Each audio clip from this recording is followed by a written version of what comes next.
होगा कि किसी चतुर्भुजाकार क्षेत्र का वो क्षेत्रफल ज्ञान करेगा, उसके बारे में अध्ययन करेगा। तो ये विशिष्ट उद्देश्य हुआ।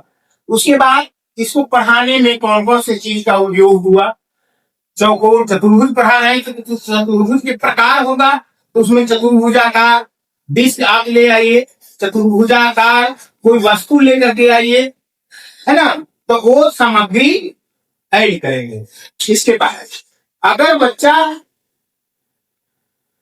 चतुर्भुज पढ़ा रहे हैं तो बच्चा चतुर्भुज के पहले रेखा जानता है कि नहीं जानता है, बिंदु जानता है कि नहीं जानता है, एक ज्ञान उसको पूर्व ज्ञान जांच करे।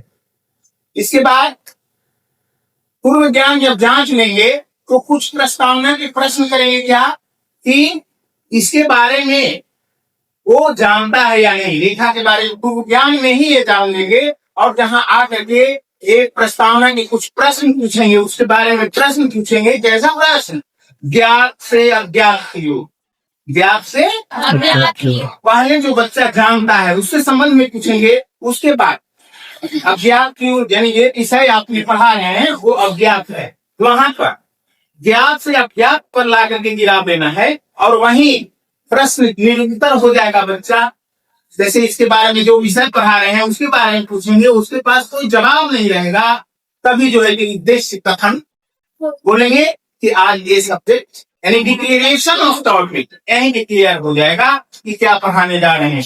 अब जिस विधि से आप पढ़ा रहे हैं उस विधि का बखान करेंगे।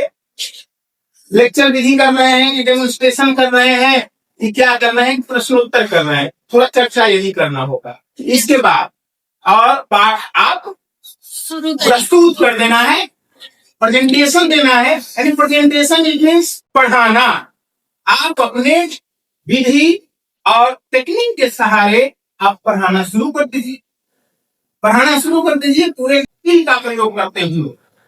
यही आपका सब स्किल का बखान हो जाएगा। और अंत में पूरा पुनरावृत्ति करेंगे कि आपने क्या पढ़ा। पुनरावृत्ति दो तरह से होंगे, एक जो आपने पढ़ाया उसको प्रश्न पूछ करके कि बच्चा समझा या नहीं समझा। अगर एक दो प्रश्न पूछ लिया, बच्चा जवाब दे दिया, समझ गया कि समझ गया है। या दूसरा विधि है इसका कि एक ही सांस में यानी झटके से क्या क्या पढ़ा उसको जो है पुनरा सारांश के रूप में बोल देना है और अंत में गृह कार्य दे देना है। गृह कार्य जरूर देना है, बच्चा का गृह कार्य अवश्य होना चाहिए। और अगले दिन उसको जांच कीजिए।